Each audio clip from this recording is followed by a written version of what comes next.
Triple R మూవీలో main hero ఎవరు అనే టాపిక్ అయితే ఇంకొకసారి డిస్కషన్ అయితే మళ్ళీ అయితే వచ్చిందని చెప్పాలి. ఈసారి నేను ఈ డిస్కషన్ ఎట్లా కంపేర్ చేస్తున్నానంటే బాక్స్ ఆఫీస్ వాళ్ళ బిజినెస్ అలాగే బట్ అయితే నేను కన్సిడర్ చేస్తున్నాను. ఎందుకంటే ట్రిపుల్ ఆర్ మూవీ లాంటి క్రేజీ ప్రాజెక్ట్ ఎవరికి యూజ్ అవుతుంది, ఎవరికి ఉపయోగపడ్డదని దాని గురించి అయితే మాట్లాడుకుంటే దాన్ని బట్టి ఆ మూవీ మెయిన్ హీరో ఎవరు, సైడ్ హీరో ఎవరు అనేది అయితే తెలిసిపోతుంది.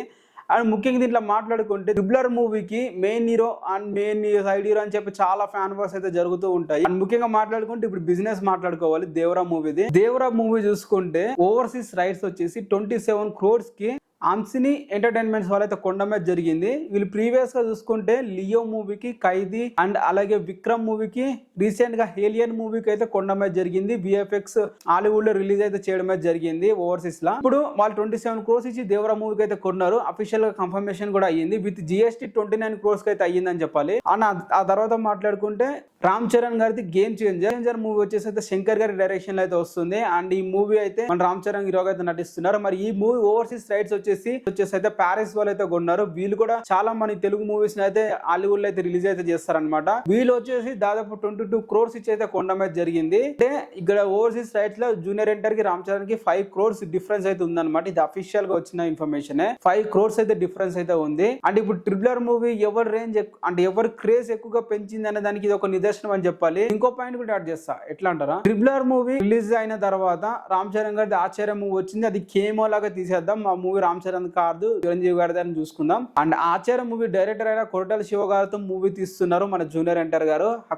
ఆచార్య మూవీ 100 కోట్ల పైగా లాస్ అయితే ఇచ్చింది ఆ మూవీ. అలాంటి డైరెక్టర్ నుంచి వస్తున్న నెక్స్ట్ మూవీకి కిరేజ్ బిజినెస్ ఎక్కడైనా జరుగుతుందా చెప్పండి. ఆచార్య బిజినెస్ ఎంతో తెలుసా? రామ్ చరణ్ గారు అలాగే మన చిరంజీవి గారు ఉన్నప్పుడు కూడా 11 కోట్లు ఇచ్చి కొన్నారు ఓవర్సీస్ రైట్స్. 11 కోట్లు ఇచ్చి ఓవర్సీస్ రైట్స్ కొన్నారు. బట్ కొరటాల శివ లాంటి డైరెక్టర్ ఉన్నాడు, 100 కోట్లు లాస్ ఉన్న మూవీ ఉంది ప్రీవియస్ గా. అలాంటి డైరెక్టర్ పెట్టుకొని జూనియర్ ఎన్టీఆర్ గారు 27 crores తో ఆల్ టైమ్ రికార్డ్ కొట్టారు. ఇప్పటి వరకు రామ్ చరణ్, రాజమౌళితో నటించిన హీరోస్ లో మన ప్రభాస్ గారి తర్వాత జూనియర్ ఎన్టీఆర్ కి ఇంత బిజినెస్ అయితే జరిగింది. నా తర్వాత చూసుకుంటే గేమ్ చేంజర్ శంకర్ గారు దాని ప్రీవియస్ మూవీ చూసుకుంటే మనకి 2.0 ఆ మూవీ 680 కోట్లు కలెక్ట్ చేసింది. శంకర్ గారు ప్రతి మూవీ కూడా 10 million పైగానే వస్తాయి ఓవర్సీస్ లా. అలాంటి డైరెక్టర్ ఉన్నప్పుడు కూడా ఈ మూవీకి 22 crores రావడం అనేది అయితే చాలా అంటే చాలా తక్కువగా, రీసెంట్ గా చాలా తక్కువ బిజినెస్ జరిగిందని ఈ మూవీకి అని చెప్పి మాట్లాడుతున్నారు. అండ్ ఇది ఒకటే కాదు, ఇంకా మనం మాట్లాడుకుంటే మ్యూజిక్ రైట్స్ కూడా మాట్లాడుకోవాలి.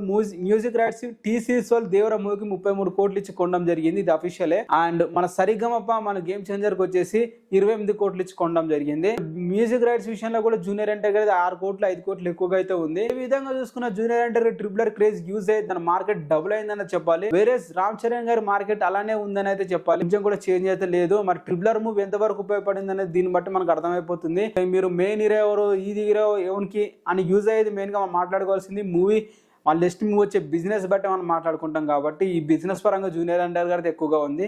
మీరే చెప్పండి, ఇప్పుడు మెయిన్ హీరో ఎవరు, సైడ్ హీరో ఎవరు అనేది కింద కామెంట్ చేయండి. నేనైతే ఏం చెప్పను, ఎందుకంటే నేను ఎక్స్ప్రెషన్ ముందే ఇచ్చేసాను. మెయిన్ హీరో, సైడ్ హీరో లాంటి ఎవరు ఉండరు, లాగా అంత సపోర్టింగ్ క్యారెక్టర్ లైక్ మూవీలా అని అయితే మాట్లాడుతున్నాం. అండ్ ఇలాంటి వీడియోస్ అండ్ అప్డేట్ ఛానల్ వస్తే ఛానల్ అయితే సబ్స్క్రైబ్ చేసుకుని. And thank you for the watching. జై హింద్.